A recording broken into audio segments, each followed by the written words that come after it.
Hey, Thrivers, and welcome back to another episode of Thrivin in Color. The creator economy is booming.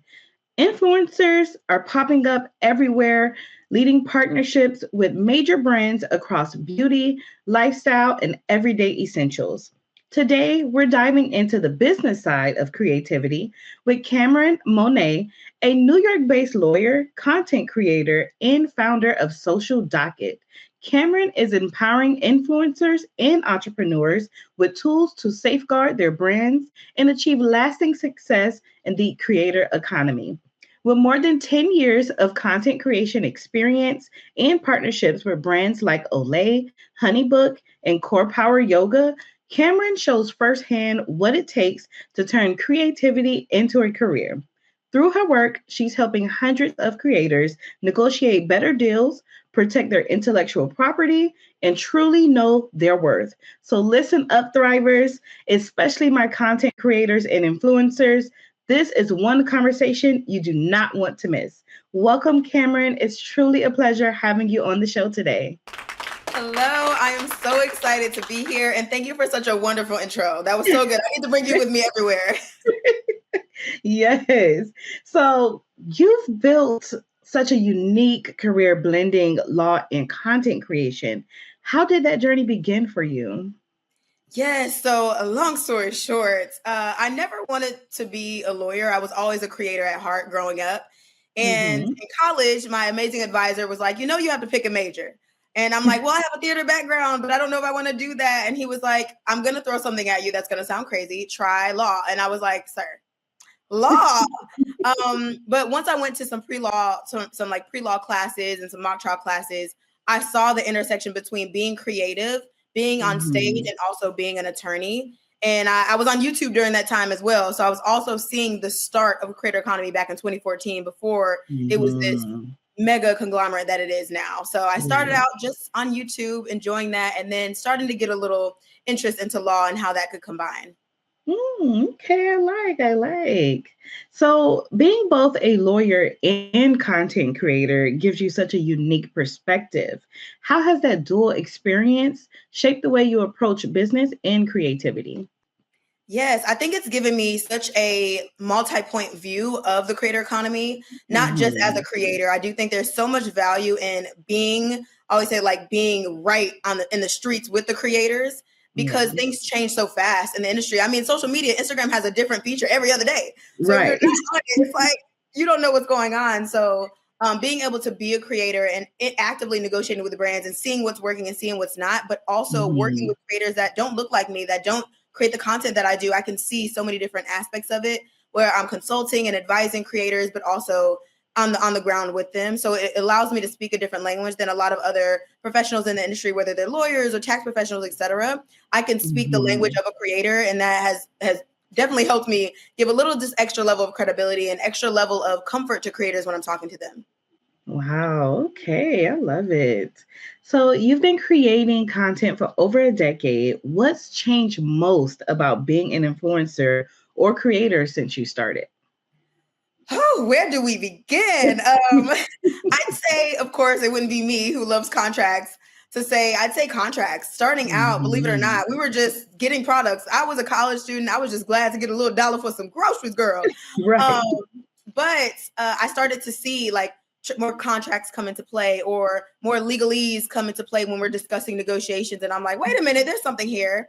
So when I was in law school in 2016 to 2019, I started to really see the change. And luckily for me, Mhm. I was in school during that time. So I was like, I can actively test out the language and understand the language to a different level. So Right. of course, there's this integration between now creator economy is actually building career creators. This is now a business. Yeah. This isn't just only a hobby. You can make it a hobby, and that's great too. But a lot Mhm. of us are saying, oh my gosh, like I can build my life around something that I love, a hobby, a passion, and make really Mhm. good money and change the life of my family. So seeing it become a business has been a beautiful experience, but also just the way that we can access so many different people of different backgrounds and nationalities and cultures with the click of a Right. button being on social media and building your own community is such a blessing that a lot of people just didn't have back in the day. Yes, absolutely. I swear, social media is just like a brainstorm of things. Like you said, if you're not on it, you will be lost. So, Okay. Now, from your experience, what's one simple legal or business practice every content creator should be doing right now, but probably isn't? Ooh, okay. So I'd say two key things.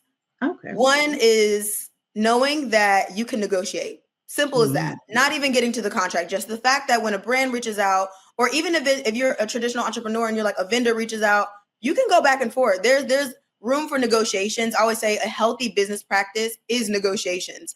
I never go mhm. into any negotiation thinking I'm going to get all that I want. That's not how it works. You have to know that there's a Right. give and a take, and that's healthy, and that's how it works. So a lot of Mhm. creators are just so excited, and I have been there. When I say this, because I have made these mistakes. I've signed terrible contracts. I've left money on the table, and realizing that if a brand reach out to you, you are already providing value for the fact that they want to work with you. Even if you're pitching, if Right. they're like, "Oh yes," you provide value and stand in that and negotiate on that. And just because they give you a number doesn't mean you have to say yes. You can come back with a Mhm. number, another number. You can negotiate the deliverables. There's so much strength in negotiating. So that would be first. And then Mhm. second, just understanding that reading the contract and skimming it is two different things.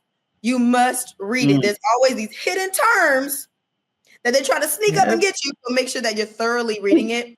Because at the end of the day, it's a legally binding document. And I'm a creative and it's like, I don't want to Yep. deal with that. But trust me, you'd rather deal with it now than later.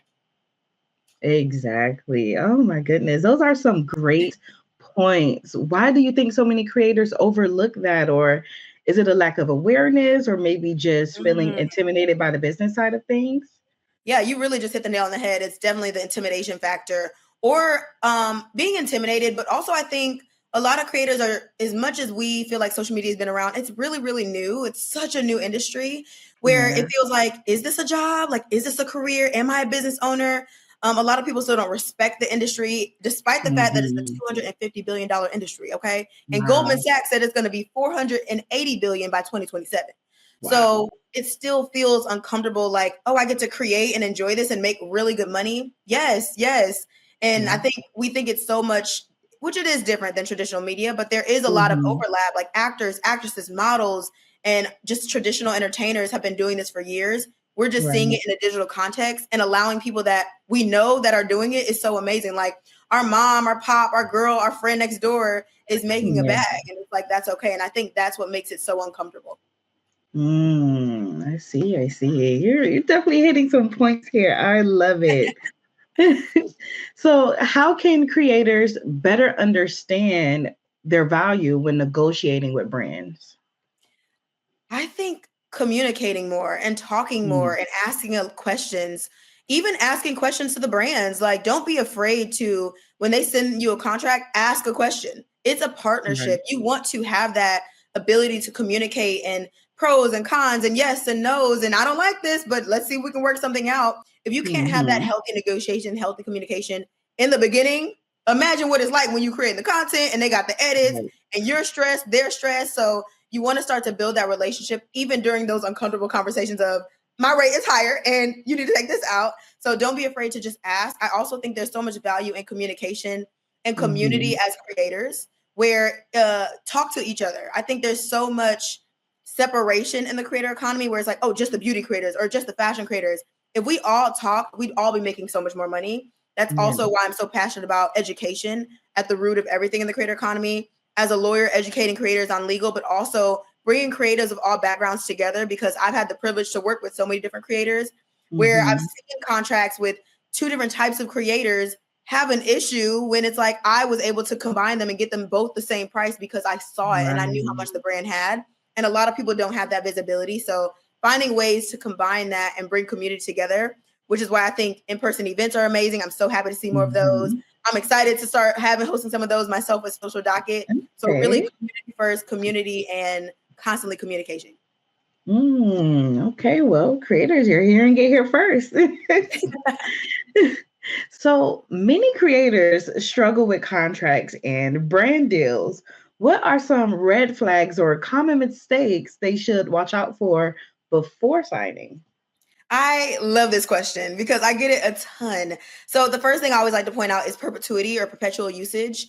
This is Hmm. so important because it means forever. And at first you're like, oh, I don't care. It's my dream brand. Yes, forever. I would love to work with them forever. However, you Right. never want to be in the situation where I had a client driving down the street, seeing their face on a billboard and not being able to pay their rent. And the reason Mm. behind that was they signed a contract that said perpetuity, perpetual usage. And a Wow. lot of times we look up the definition of something. We go to ChatGPT, Google, Perplexity, Claude, and listen, I love AI myself, okay, within Yeah. reason. But we find the Mhm. definition, but we pay for service providers to give us the outcome. So my goal with Mhm. Social Docket is one of our goals is to make sure that we're not just giving you the definition and clarity on that in layman's plain terms, but also what does that outcome look like? So you're not in the situation where you're seeing your social media content everywhere, your usage, your likeness, your name, etc., without Right. getting additional payments. And to simplify it even more, it's like last year's Christmas marketing ain't this year's Christmas marketing. So there's Exactly. really no need for brands to use your name, image, likeness, and content forever. So set a Right. limitation, set a duration, so that when that year is up after they paid you for the 1 year, they got to come back and say, hey, we want 2 more years. And you say, this is my new invoice. This is my new rate. Mhm. Okay. And see attached for the invoice. Yes, attach the invoice, guys. I love it. That's definitely some golden nuggets people are going to take and keep with them because the way you broke it down, it definitely makes sense. And I know that creators really need this. Absolutely. So let's switch gears for a bit. Let's talk about social docket. It's such an innovative concept. How did the idea first come to you? Yeah. So several years ago, I kind of played with the idea of some type of app, but I was so intimidated, honestly, about with tech. I was like, I'm not an engineer. I'm just a lawyer Mhm. creator. I'm gonna table this idea. And then last year towards the end of the year, I met a client and she has like a little bit of a tech background. She creates AR filters. So, for example, on TikTok, Mm. if you try to like try on a makeup, she creates Right. those. So I kind of Nice. told her my idea of just bringing legal education to make it more accessible for everyone because I'm one person, and even though I coach lawyers to help them get into the creator economy, at the end of the day, AI is going to learn faster. That's just the name of the game. So Right. how can I bring educational tools to one place? Yes, there's YouTube. Yes, there's all these other platforms, but how can we have a one-stop shop to get legal education as creators? So that's what we were essentially building. And then it expanded with, okay, wait, people are still asking contract questions. So ultimately, we're building an AI powered platform to bring modern legal and business tools for the creator economy. So Mm. the old outdated law programs, they're just not working. Like the legal infrastructure is broken, it's outdated, and AI is really, really generic. So how can Mm. we customize an AI tool where you can upload your contract, it does your red lines, but it also provides you with red flags, negotiation tips, and a simple summary so you can really understand what you're signing, Mm. why you're signing it, and how to healthy negotiate that, but also still providing a learning hub where you can get that legal information. I remember Mm. during like the TikTok ban, the first bit of it, when we all Right. were like, now is it here or is it not? Is it going or is it staying? And it's like, imagine if there was one platform to give you that updated knowledge in a way you can understand. Even the Mhm. privacy policies, the terms and conditions, and just understanding how to put hashtag ad, hashtag paid, and speaking the language of law. Even if you do want to hire a lawyer, we're trying to Mhm. help be the first person you come to in order to be proactive. And then if you do need a lawyer, great, we're building out resources for that as well. Nice. Wow, that is going to be amazing. I can just see it now. And it's Right. so great because it's something that's truly needed and to be able to provide this information to them so that way they can just upload their contract. It's like, Yes. hmm, it's Mm-hmm. really great. And the involvement of AI, because it's growing, Yep. AI is getting it everywhere now. So that involvement really shows the progression of it. So I love it. Yes, yes. We're really big on just being innovative and leaning into some of these newer tools, but also I will add like our main thing is guardrails, cybersecurity, privacy policies, and making sure that you Mhm. feel protected when you're using our platform. So we're really focused on that. So it's taking a little bit longer, but we're so excited to finally be in our soft launch, having beta testers and beta users and leading up to our launch. So it's going to take some time, but we're just really excited to try to disrupt both industries, the legal profession, but also the creator economy. Yes. All right. I love it. So you are a Black woman leading in law, tech, and the creator space. How do you see representation shaping the next generation of digital entrepreneurs? This is an amazing question. And honestly, I think it's going to come down to just doing it, trying different things, not being afraid to be one of the only or one of the few in the room, standing with your head tall and asking the questions and also leaning in to make connections with anybody and everybody in the room, because it's going to take a community. It's going to take everyone kind of leaning on each other and their different expertise to really, really navigate this space, because the creator economy is going way faster. Media and tech and AI is even faster. And then law is forever behind, trying to find that healthy middle ground where everyone's kind of on the same pace, even if AI and tech is still outpacing it, is going to take more than just me. So our goal is just to kind of start that conversation, really get the ball rolling, but connect and collaborate with other people that are also building amazing tools for creators. I'm not trying to be the only one building, okay? I'm building this, and let's build others, and let's work together. Because at the end of the day, my main goal and our main mission is just to protect creators, provide them with accessible, affordable legal education, business tools, and connect them with the right community so we all can make more money, okay? All right, I like that. So the creator economy is growing fast. We know this. What makes having accessible, creator-friendly legal tools so necessary right now?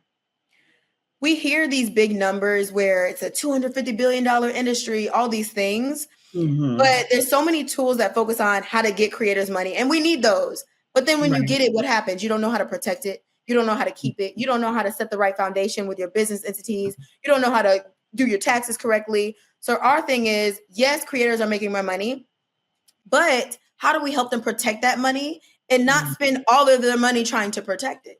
Lawyers are going to be expensive, and I think they should be. There should be this healthy difference between, I need simple tools, but I need more complex lawyers involved. And we're trying to find that healthy space between where it's like, listen, I'm a content creator, and let's say the contract is only worth $1,000.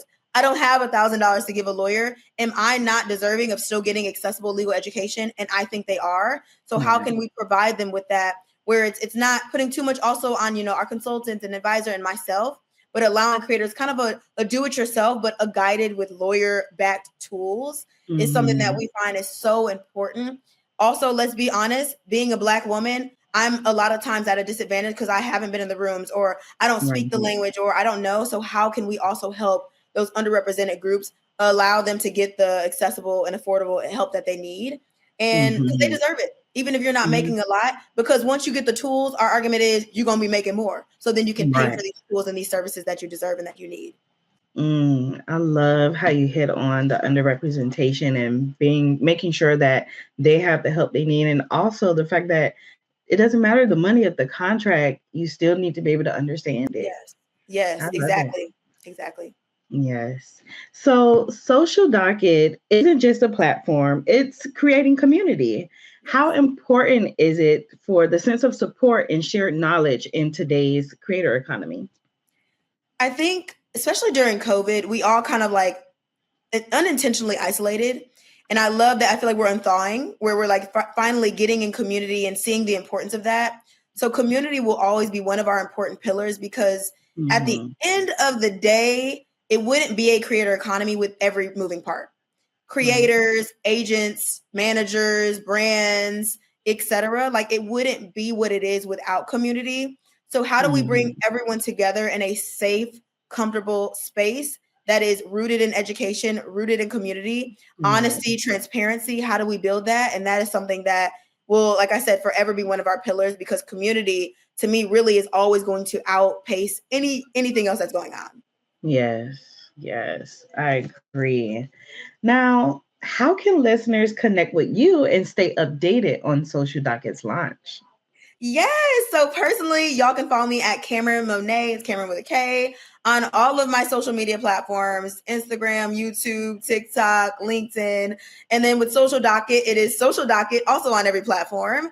And join our wait list. Our wait list, we have over 1,600 people. Super excited about the platform.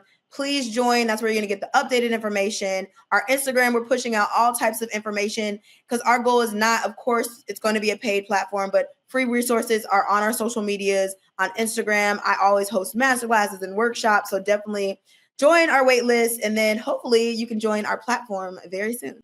Yes, over 1,600 people already. I love it. Clock it. I love it. Now, before we go, what's one thing you want creators and listeners to walk away with from this conversation? My life motto, I always go back to this, is what's for you is for you. Mm. So if an opportunity passes you by, just know that it wasn't meant for you. Right. Because there's going to be so much commentary when you enter the creator economy, where people are like, it's not a real job, or you don't need a lawyer, or this little contract, or you're not going to actually make money, or you don't deserve to make the money. I want you to know that when you're getting these opportunities, it's because it's meant for you. And when you don't, that's fine, because let it roll off your back, because it wasn't meant for you. So just stay in your lane, understand what's for you is for you. Go after your passions, go after your dreams.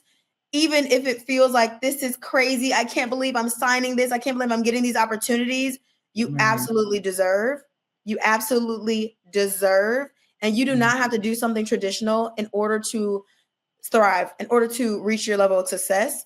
Just always know that you can remain a creative and make a really good amount of money, and your passion and purpose can align, and that's okay if it doesn't for others. Favor ain't fair, okay? Hey, favor is not fair. I love that. Oh, Thrivers, thank you so much. I know you guys are going to love all this information Kameron has dropped. And Kameron, it's been such a pleasure having you on the program. Thank you so much for all those wonderful gems you dropped today. And before we wrap up, please let everyone know once again where they can find and connect with you. Yes, this was amazing. Thank you so much. I am honored and excited to be here. My DMs are always open. My emails are open. Please don't hesitate to reach out with any questions. This is truly a passion and purpose assignment for me. I always tell people, like, I wouldn't charge any money if I could, but I got teams and bills, child. But I absolutely love what I do, and it's a privilege. I find so much joy in being at the intersection between law, tech, and the creator economy. So definitely follow me on Instagram, TikTok, YouTube, LinkedIn. Kameron Monet, it's Kameron with a K. And if you want to follow Social Docket's journey to building the legal infrastructure for the creator economy, find us at Social Docket across all social platforms. All right. Well, Thrivers listeners, content creators, and influencers, you heard it here first. And be sure to catch Thriving in Color on all podcast platforms, including Apple Podcasts and Spotify, and watch full episodes on YouTube. Stay connected with Black PR Wire by following us at Black PR Wire on Facebook, Instagram, and X, and Black PR Wire Inc. on LinkedIn for the latest news, stories, and updates in Black communities. Thank you so much for tuning in to Black PR Wire's Thriving in Color podcast. I'm your host, Camry, and remember to keep thriving in color.